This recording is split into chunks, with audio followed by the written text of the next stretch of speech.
Welcome, everyone, to the Trust the Plan podcast. I'm Nick. And I'm Jim. And Jim, what's your number? My freedom number? Yeah, what's your number? I don't know. We got to dive into it. You're a financial planner and you don't know your number? Got to practice what you preach. I know. It's funny to phrase it that way, like, what's your number? Like, what do you need to retire? But, you know what you need to do, and you know the behaviors you have to have. But I should commit that number. So what is this concept? Know what your number is, and what do we mean by that, and how should people think of it? Yeah, that's basically. I mean, everybody's kind of familiar with that. What's your number? What do I need to hit so I can retire? But what this it was actually from Twitter, a message that I saw a thread that I thought was really good. Talked about what is your freedom number? What do you need to do to accomplish your goals, and how to use, how to live guilt-free beyond that. I think that was what caught my attention with it. I was one of these guys, like the guy in the article described it. Growing up, everything I did was I got to save. I got to save more. I can't go on a trip. I can't spend money. He used an example about how he should have gone to Vegas with some buddies for a bachelor party, but he didn't because he didn't want to spend the money because he was so conditioned to save the extra that he missed out on that opportunity. But the point of this is if you know what you need to be doing to reach your goals, then you can have some flexibility and freedom and have some guilt-free money that you can use. So in other words, if you know to reach your goal, you have to do this and that, maybe max out your 401, maybe do a Roth IRA, maybe put money in a brokerage account and pay extra by this much on your mortgage. If you're doing those 4 or 5 things, any other monies can be spent without worry? Yeah, it can. Well, I think it can be guilt-free money, and you can worry less about what is the actual return on this purchase. He used an example, and I thought it was pretty good about vacation rental and heating the pool. And if they heated the pool the way to the temperature they wanted, it was going to cost an extra $750 for the trip. Well, he says, old me would have said, "Oh my gosh, that's $750. I could have put that in something and saved it and invested it." But new me says, "I know I'm doing the right things to have the retirement that I want, to get to the point where work is optional, right? Not necessarily a hard fact of 65, now I retire." But then it allowed him to relax and spend that money guilt-free on the trip or the luxury. I like that mindset. As long as, you're not taking on credit card debt to heat the pool, right? I think that's fine because we got to live a little, Right. Let me just say this. We had such a hot July. It was like 90 degrees every day and even at night.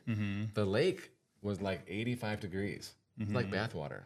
Yeah. No heating required. There you go. Perfect. That worked out well. But there is a cost per pontoon boat ride, right?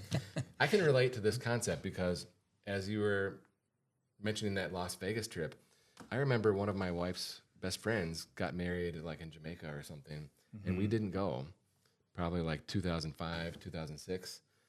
And it was my choice. I was like, we're not spending that money on that trip. And I deeply regret that. Because they didn't, it's not like they invited 100 people, right? It was a very small group. And we essentially said, no, this money is not good enough to be with you. Yeah. And I feel bad about that. And we could have done it. We could have. Yeah. And I regret that, okay? Another thing that I think about with this is like buying a second home, right? So we tell people this all the time. I went through this for myself. With this new cost, whether it's a new mortgage or money that you're taking out of savings to pay for a property, and the ongoing maintenance and taxes and insurance and, the tubes and the boats and the ropes and the dock and, it just never ends. But if you can do this without sacrificing the other savings that you're doing, right? The 401, the Roth IRA, the HSA, the brokerage account, the mortgage curtailment. If it's not affecting those things, then you can do it. That's the way I look at it.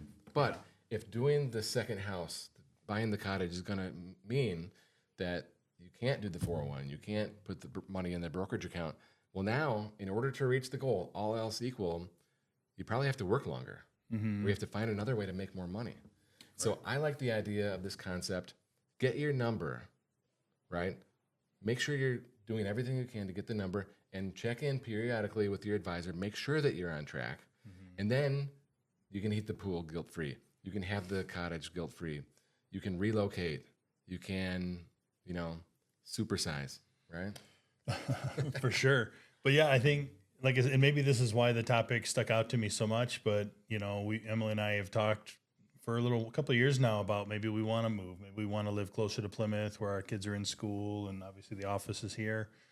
And one part of me says, well, why would we want to do that? We have a paid for house. We're in good shape, and the other thought is, well, if through my detailed expense tracking, I know what I have and what I can afford.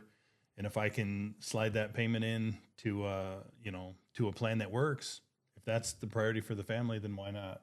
Why can't we do that? But I think it all comes back to knowing that number. And the only way to do that is, having a detailed financial plan and making sure that you're using conservative assumptions that we know that we have a really high probability to be successful with. Yeah, and to defend Jim with my initial question, we typically don't think about what that number is in terms of, hey, we need X dollars in our portfolio, right? Because there's a lot of moving parts, but if we know that we're saving this and that, and we already have X amount to start with, and our needs are this, right? We get there, but we just usually don't talk about it with our clients in terms of what's your number. Yeah. But it's a good concept, right? Mm-hmm. Yeah, I think the part of it that's a good concept is it's not, again, we talk about it in terms of retirement goal all the time, but at what point in your life do you want to be work optional, right? Meaning you can retire or you don't have to if you like doing what you're doing, but it's getting to that point of you don't need to work anymore because of the portfolio that you've built and the way that it's all set up with your financial plan. And maybe that's 55, 60 for some people, maybe it's 60, 70 for others, but it's getting to that point where you no longer have to work to live the life you want to live. Any closing points here, Jim?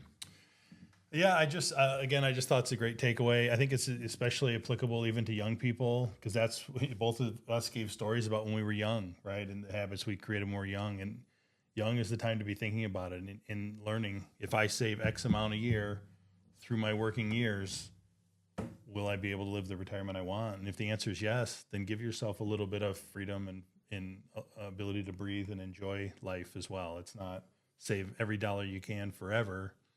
It's, there's a fine line and a good compromise in there somewhere. Well said. So call us, reach out to us at peakwm.com, schedule your second opinion, and get your number.